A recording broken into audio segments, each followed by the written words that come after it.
무역적자가 90억 달러 넘었습니다. 94억 달러를 찍었어요. 94억 1000만 달러인가요? 제가 정확히 끝전까지는 그런데 94억 달러, 94억 1000만 달러 맞을 겁니다, 여러분. 무역 수지 적자 이때까지 94억 7천만 달러군요. 뒤에가 틀렸습니다. 94억 1000만 달러가 아니라 94억 7천만 달러. 대한민국이 통계 작성한 이후에 무역 적자 최대 규모를 기록했습니다. 네. 그러니까 94억 달러면요, 여러분, 이대로 가면은 1년에 요번에 500억 달러 적자는 그냥 뚫을 것 같고, 잘못하면은 내년에도 별 개선된 조짐이 없으면 이게 1000억 달러도 찍는다는 거죠. 내년에. 와우.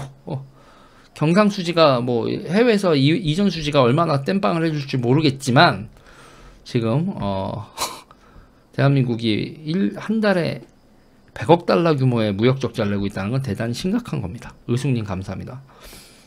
여러분, 우리나라의 모든 자산 가치의 근간은요, 여러분, 무역 수지예요.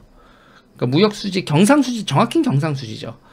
그러니까 우리가 해외에서 돈을 벌어서 계속 은행에 유동성이 늘면, 그러면 대한민국의 자산 가치는 올라가는 거고, 간단하게 얘기하면, 또 여기서 이제, 이 자식 같은 건 너무 무식한 얘기하라고 하시는 분들 분명히 나오는데, 기본적으로,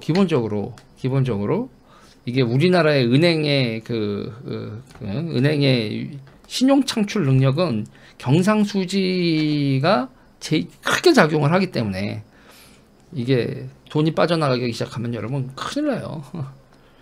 네. 우리나라만 그런 거 아니죠?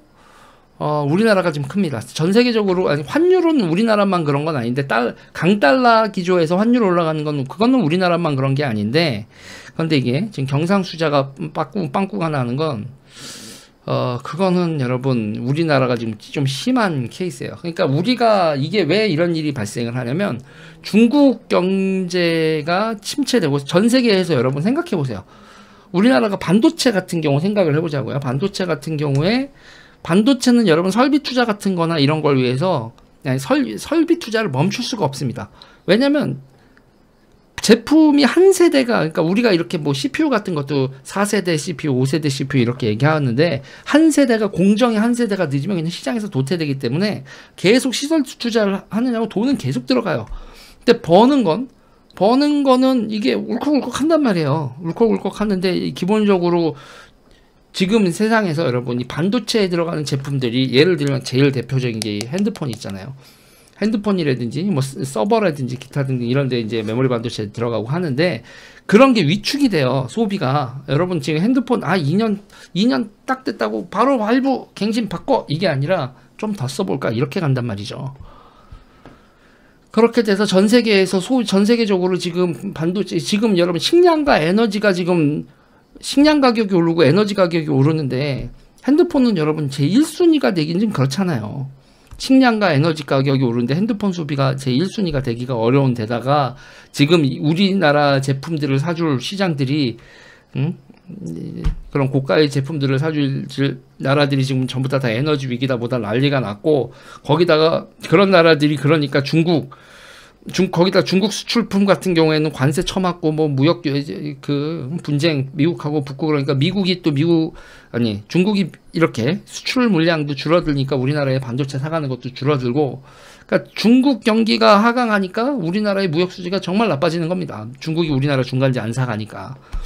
그렇다고 우리나라가 중국하고 이렇게 되게 이제 미국 쌩까고 뭐 의존하냐? 그러면 반도체 자체 만질 수가 없게 되는데, 반도체 장비를 우리한테 안 팔걸요? 중국한테 우리가 막, 중국하고 반도체 그냥, 그래, 우리 뭐, 대만하고, 일본하고, 미국하고 놀아라. 우리는 중국하고 놀래. 그러면 우리가, 그래? 그러면 ASML 장비 못 들어간다. 이렇게 될걸요? 그러면 이제 우리가 이제 작살 나는 거지. 이러지도 못하고 저러지도 못하는 대한민국인데, 지금은 이제 여러 가지에서 여러분, 우리나라 수출 상품이나 중간재나 기타 등등, 그게 이제 중국 말고 다른 파트너를 찾아야 된다고 하는데, 그것도 지금, 원투데이로 해결될 문제가 아니죠.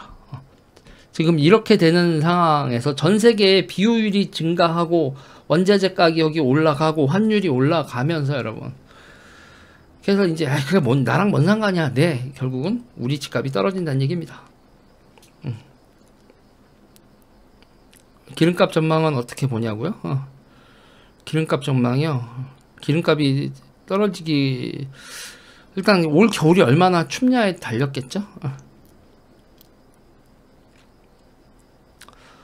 우리 올 겨울이 얼마나 춥냐에 따라서 에너지 수급 문제는 크게 달릴 것 같고, 왜 요번에 또 미국하고 중국이 역대급 흉년이라는 얘기가 나오고 있는지.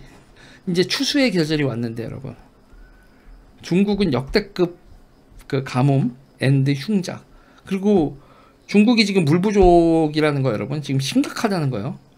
그러니까 중국이 농사를 지을기 어려울 정도. 그리고 그 수력 발전소들 저쪽에 이제 저기 스촨 우리가 이제 그 삼국지에서 한중이라고 불렀던 데 있죠. 그 유비가 맨 마지막에 촉한 세운데 거기가 이제 스촨 분지잖아요. 근데 그쪽 같은 경우가 지금요, 그쪽에 그 수력 발전으로 돌리면서 에너지 가격이 수력 발전이 여러분 정말 싸대요. 쌀 수밖에 없지. 원료가 물인데 비만 적당히 유병만 해주면은 딴 거는 터빈 돌리기 위해서 물 끓여야 돼서 연료가 들어가는데 수력 발전 그냥 돌리는 거 아니에요. 그래서 그 전기가 정말 싸대는데 그렇게 그 전기 싼 걸 기반으로 뭐 태양광이라든지 이런 것들 막 공장 돌리던 애들이 지금 중국이 다 빵꾸가 나고 있다는 거죠. 물 부족, 뭐 거기다가 뭐 무역 제재. 그러니까 중국이 그렇게 에너지 부족과 식량 부족을 겪으면서 그러면서 모든 효율성이 망가지는 거. 그리고 나인강 유역 망가지면서 독일도 산업 효율성이 극악으로 가고 있는 거. 이게 모든 게 이게 뭐 우크라이나 전쟁 이후에 다 세계가 미쳐 들어가는 것 같아요.